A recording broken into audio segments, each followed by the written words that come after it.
Welcome back to Yang Daily. I'll be your host, Alex Cheney, bringing you all the Yang news you need to live your life right. Quick one today with some timely action items, so listen quick. Quick shout out to our Tier 3 patrons, Peter Park, Shay Meehan, and Nathan Stankowski, as well as all our other patrons. You keep us all informed and engaged. If any of you out there want to join these advocates of humanity first and independent journalism, head on over to patreon.com/YangDaily. It would only take a couple of bucks a month from each listener to keep this podcast and community going and growing into the future.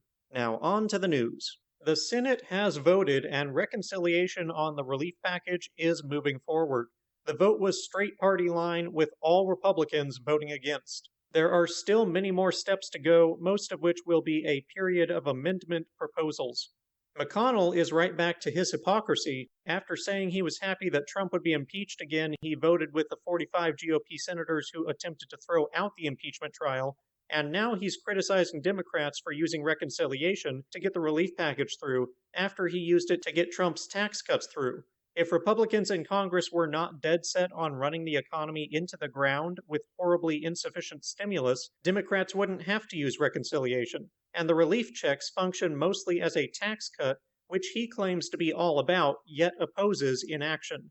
It seems to me that the difference is that these checks don't directly make the rich richer, whereas his tax cuts did. Pretty clear where his loyalties lie, and that he's willing to lie about his loyalties. You're never going to believe this next bit, but a new experiment just found that giving poor people money helps them escape poverty. If only we'd known. The field experiment consisted of 408 factory workers over a couple of weeks. The researchers gave a random group of workers a large portion of their compensation at the beginning of their work period rather than at the end. The money was mostly used to pay off outstanding debts. The workers who were paid up front were 6% more productive in their work. Mullainathan, a behavioral economist, commented, quote, "Poverty is like a parasite consuming mental energy that could be put to more beneficial use," end quote.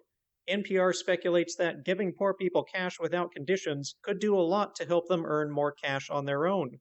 Or, in the words of Twitter user Jeet Here, quote, "It's fascinating to see the social sciences, after decades of work and exploring all other possibilities, dawning on the conclusion that the main problem poor people have is lack of money," end quote.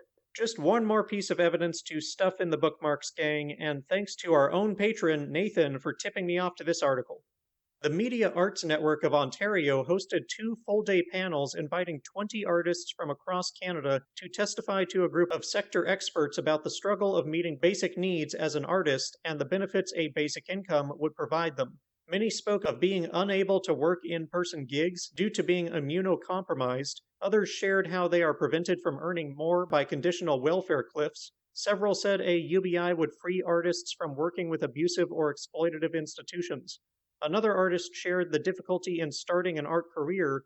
Quote, "When you're starting out, there's no possible way to actually support yourself until you've had a chance to establish yourself and make connections, which often takes years and thousands of dollars of upfront investment. UBI would provide an opportunity to take care of basic needs, to afford prescriptions, studio space, and materials." End quote. I think that makes the theme of today, removing precarity and desperation, makes everyone more capable and effective.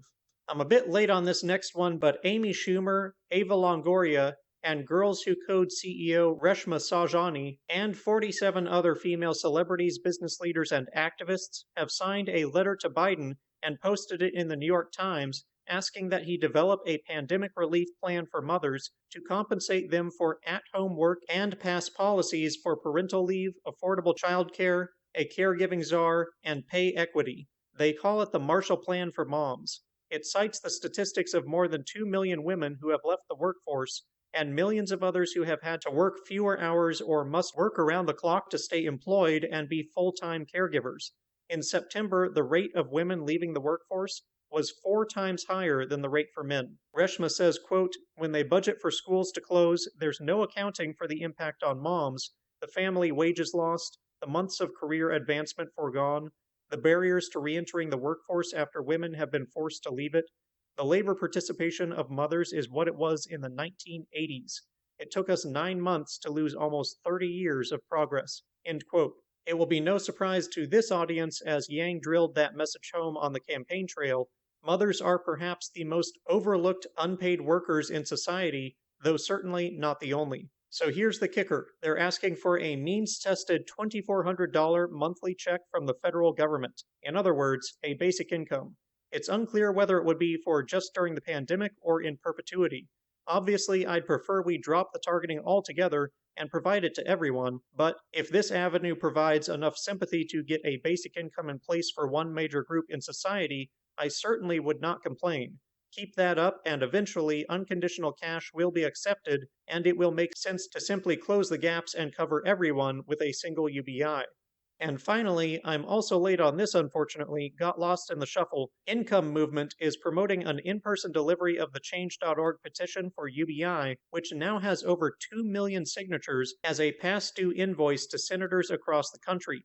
Too late to join in on the in-person, but not too late to join in on the online delivery. Print any past due invoice, take a photo or video of you holding it, and post it to social media tagging your senators and including the hashtag #MakeItMonthly. Examples and guidance are provided in the links, and tomorrow will be a virtual rally to reflect and look forward to next steps. Be there or be square. And that'll do it for today's Yang Daily. Bookmark and share the pay experiment, the artist testimonies, and the Marshall Plan for Moms.